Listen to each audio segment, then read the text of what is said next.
so quickly to water elementals, and it looks like Sky even doing some harassment here with breakers. The brilliant thing about breakers is basically you can't do anything, you can just do some harassment and run away, and as long as you don't get bashed or anything, you're going to be very fine with that. It looks like this one Sork might even go down. Yes, it does. Very, very nice play here by Sky, who's just going to hope to do a bit of harassment, maybe even take some mana off that Archmage, but gonna have to get out of the way of this water elemental, because those can really put down some damage. And yeah, you can see Sky now getting out of here, but his expansion is now up and running. Sky even actually accidentally microed one footman back and didn't remember to bring it, and actually looks like he has a whole bunch of blue units around, and actually Sky even picked up one shredder, so he's not going to be rebuilding all those footmen or those peasants that he built, which he put then on gold. It looks like Sky trying to do a bit of harassment here, but it just being scared away because there's an arcane tower and Mountain King, actually another arcane tower going up, so it's a pretty risky situation for Sky to try and harass him, and he really needs to sort of try and find another way to get a lead, I think. And it looks like Sky actually going to be just trying to get that creeping advantage instead.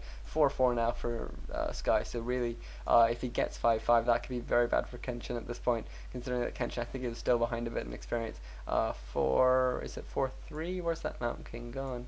4-3, yeah. So yeah, Sky is a bit ahead in experience, and it's actually getting pretty close to 5, as well as got Bloodlust on both his heroes. That's very nice, and looks like he's going to be loading into this Goblin Zeppelin again, and what will he be doing? Actually leaving 2 priests just to go back. It's alright, I guess, to leave those priests.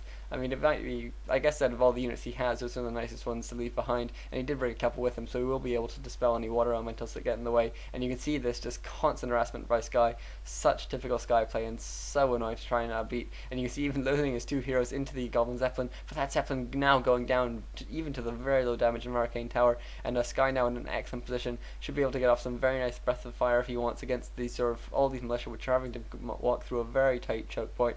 And it looks like Sky really going to be able to do a whole bunch of damage, really slow down Kenshin's economy. Really strong play here by him, especially considering he lost that Archmage so early on. And very nice Breath of Fire coming in here, taking down a whole bunch of these peasants. It looks like Kenshin instead decided just to counterattack here. He's even put up a couple towers, but they're outside of Sky's range, so I'm not sure if he knows about them. He has one breaker sitting in his base, which might have tried to run out and then run back. And level 5 now on that panda, that is absolutely huge. The Archmage still only 4.5, but that level 5 panda gonna be so useful. Oh my god, this could be so bad for Kenshin.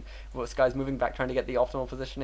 Will he get it? Oh no, he's just, oh yeah, no, he finally turns back, and there it goes. Unfortunately misses 2, but still all the rest go down, and Kenshin just gonna try and sort of do what he can, but he just doesn't quite have the army to actually win this battle at this point, or to win this game at this point, I don't think. He is now chasing Sky away, but he's just done so much damage that I don't think of, actually getting a bolt there, he'll get 1 pre-skill, but I just think that Sky's actually going to be able to pull this off, considering this massive economy advantage he has. Kenshin basically is nothing here, he never rebuilt this expansion. It's really, really not good times now for Sky. Or for Kenshin, and Sky really can bide his time at this point. I'll probably going to want to build up a slightly larger army. He's at 70 food now, at least 80 I think would be advisable. Meanwhile Kenshin at 46, and even despite the upkeep difference, Sky is still outmining Kenshin quite significantly.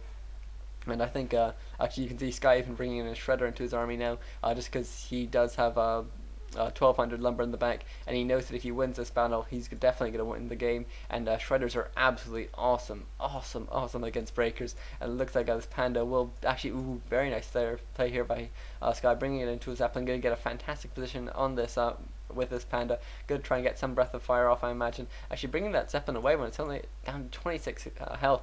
Really risky play here by Sky, and finally bringing it back in. And it looks like Sky just being able to win this breaker war finally, even though he was slightly outgunned a second ago. He just managed to build it up with this economy advantage and this awesome shredder. I love what shredders can do, especially against sort of normal armor units, and all these units in the back just constantly low health. This is something really nice. You can just get all these priests down to really low health, and then they spend all their time healing themselves as opposed to healing the breakers, which is what you really need. And even though there's a level 5 Archmage now, there's the GG, and so Sky will progress to the next round of WCG China. I really hope you enjoyed that game, folks. I'm going to bring you some more human mirrors, I think even with Sky.